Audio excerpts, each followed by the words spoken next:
Сократтың бұзық әйелі.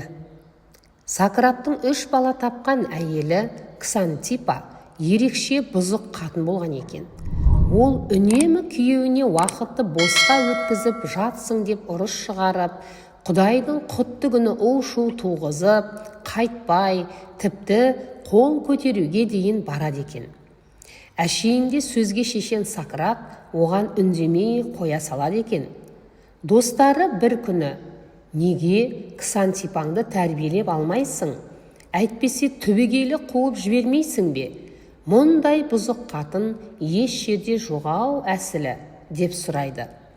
Жақсы шабандоз боламын деген адам момын атты емес, асау атты мінеді. Мен де егер Ксантипаммен тұра алсам, кез келген басқа адаммен тіл табысып тұра аламын деген көз қарасқа тоқтадым, деп жауап берген екен Сократ. Шектен шыққан Ксантипасымен ұрысқан соң, философиялық айтыс-тартыстарда ол ешкімнен тайсалмайды екен.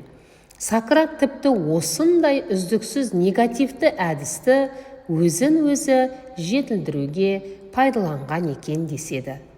Георгий Какашвили, аударған Жүрсін Кәрім, Алма Ақылбайқызының парақшасынан алынды. Оқыған Гүлбибі Әбусайылқызы.